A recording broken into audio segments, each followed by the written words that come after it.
दोस्तों, कैसे हैं आप सब। आप सभी को याद प्यार एवं नमस्ते। दोस्तों, आज आप इस वीडियो में सांख्य दर्शन की तत्व मीमांसा के बारे में जानेंगे। सांख्य दर्शन से संबंधित पूर्व वीडियो में आपने जाना था कि सांख्य दर्शन कुल 25 तत्वों की व्याख्या करता है, जो क्रमशः है प्रकृति, जिसकी संख्या 1 है, विकृति जिसकी संख्या 16 होती है, अर्थात 5 ज्ञानेंद्रियां, 5 कर्मेंद्रियां, मन और पंच महाभूत अर्थात पृथ्वी, जल, वायु, आकाश और अग्नि। और नेक्स्ट है प्रकृति विकृति, जिसकी संख्या 7 होती है, जिसमें अहंकार, बुद्धि और पंच तन्मात्राएं आती हैं। पंच तन्मात्राएं अर्थात रूप, रस, गंध, स्पर्श और शब्द। और चौथा है पुरुष, जिसकी संख्या 1 होती है। इन तत्वों का यथार्थ ज्ञान से ही दुख की निवृत्ति होती है, ऐसा सांख्य शास्त्र का कहना है। अर्थात विवेक ज्ञान ही इनके मत में मोक्ष है। सांख्य दर्शन को द्वैतवादी दर्शन कहा जाता है। यद्यपि दोस्तों सांख्य दर्शन कुल 25 तत्वों की व्याख्या तो करता है, लेकिन मूल तत्व प्रकृति और पुरुष 2 को ही मानता है। उसके अनुसार सृष्टि इन्हीं 2 तत्वों के योग से बनी है। प्रकृति जड़ तथा एक है और पुरुष चेतन तथा अनेक है। सांख्य दर्शन में प्रकृति और पुरुष को सिद्ध करने के लिए अनेक युक्तियां दी गई हैं। तो सबसे पहले वो प्रकृति को सिद्ध करते हुए बताता है कि प्रकृति सत्व, रज एवं तम इन 3 गुणों की साम्यावस्था है, जिसमें सत्व गुण ज्ञान का प्रतीक है। यह स्वयं प्रकाशपूर्ण है तथा अन्य वस्तुओं को भी प्रकाशित करता है। वहीं रजोगुण क्रियाशील होता है, तो तमोगुण अवरोध रूप से इस प्रकृति को कार्य उत्पन्न करने में बाधा देता है। अर्थात यह सत्व का प्रतिकूल है। जहाँ सत्व हल्का होता है, वहीं तम भारी होता है। जहाँ सत्व ज्ञान प्राप्ति में सहायक होता है, वहीं तमस ज्ञान प्राप्ति में बाधक होता है। दोस्तों, विश्व की अनेक वस्तुओं में सुख, दुख एवं उदासीनता उत्पन्न करने की शक्ति होती है। एक ही वस्तु किसी व्यक्ति के मन को सुख प्रदान करती है, तो किसी को दुख प्रदान करती है और किसी में उदासीनता का भाव उत्पन्न करती है। उदाहरण के रूप में हम देखें तो देख सकते हैं कि संगीत जहाँ एक रसिक को सुख प्रदान करता है, वहीं एक रोगी को दुख प्रदान करता है, और वहीं किसी अन्य को में उदासीनता का भाव उत्पन्न करता है। तो सुख, दुख और उदासीनता की अनुभूति से सत्व, रजस एवं तमस की सत्ता का अनुमान किया जा सकता है। अर्थात कार्य के गुण को देखकर कारण का अनुमान किया जा सकता है। जगत के मूल कारण में भी यह गुण विद्यमान रहता है। सृष्टि व्यापार को देखते हुए प्रकृति को मानना ही होगा। कार्य जिस कारण से उत्पन्न होता है, उसी में लीन हो जाता है। जो धर्म कार्य में पाए जाते हैं, वही कारण में भी पाए जाते हैं। प्रकृति को सिद्ध करने के बाद पुरुष या आत्मा को सिद्ध करते हुए भी अनेक युक्तियां सांख्य दर्शन देता है।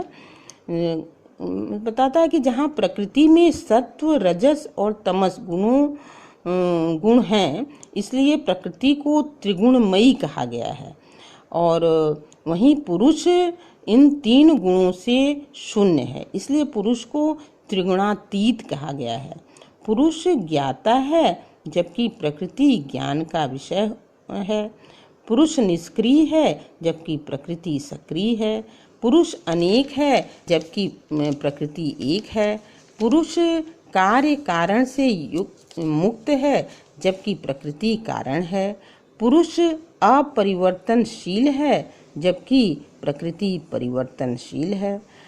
प्रकृति की तरह पुरुष को प्रमाणित करने के लिए ईश्वर कृष्ण जी ने सांख्य कारिका में अनेक युक्तियां दी हैं, जिसमें प्रथम युक्ति देते हुए वे कहते हैं कि विश्व की समस्त वस्तुएं संघातमय हैं, संघातमय वस्तुओं का स्वरूप यह है कि वे दूसरों के उद्देश्य के लिए निर्मित होती हैं। जिस प्रकार वस्त्र तंतुओं का समूह है, उसी प्रकार प्रकृति से उत्पन्न यह जगत अवश्य ही प्रकृति से अन्य के लिए स्थित होता है, और वह है पुरुष। उसी तरह मन, इंद्रियां, शरीर, अहंकार, बुद्धि इत्यादि संघातमय पदार्थ हैं, जिनका निर्माण दूसरों के प्रयोजन के लिए होता है।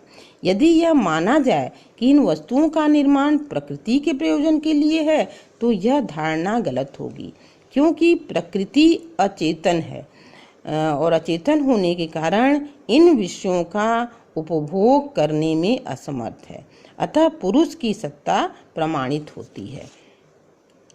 पुरुष के उद्देश्य की पूर्ति के लिए प्रकृति भिन्न भिन्न वस्तुओं का विकास करती है। दूसरी युक्ति देते हुए कहते हैं कि विश्व की वस्तुएं त्रिगुणात्मक हैं, क्योंकि उनमें सुख, दुख और उदासीनता उत्पन्न करने की शक्ति है। इसलिए कोई ऐसा तत्व अवश्य है जो त्रिगुणातीत है, और वह है पुरुष। पुरुष विभिन्न गुणों का साक्षी है, परंतु वह स्वयं उससे परे है। तीसरी युक्ति देते हुए कहते हैं कि जब तक जड़ पदार्थ में चेतना नहीं होगी, तब तक उसमें प्रवृत्ति नहीं होगी। रथ एक स्थान से दूसरे स्थान पर तभी जा सकता है जबकि उसको ले जाने वाला चेतन सारथी हो। इससे भी स्पष्ट है कि पुरुष है। चतुर्थ युक्ति बताते हुए कहते हैं कि संसार की वस्तुएं भोग्य हैं, अतः उनका भोक्ता भी अवश्य होगा, और इन वस्तुओं का भोक्ता प्रकृति नहीं हो सकती, क्योंकि वह अचेतन है।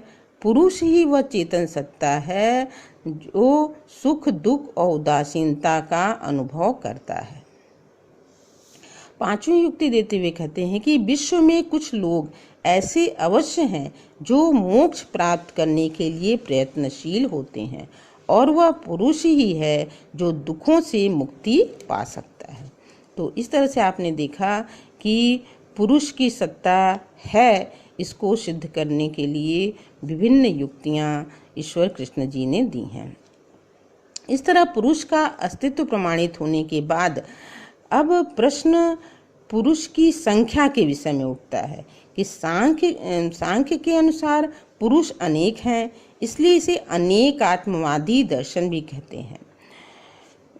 व्यक्ति के जन्म, मरण, कर्म इत्यादि से प्रमाणित होता है कि जब एक व्यक्ति जन्म लेता है तो दूसरे व्यक्ति की मृत्यु होती है, और एक समय में कोई बालक पढ़ रहा होता है तो कोई खेल रहा होता है।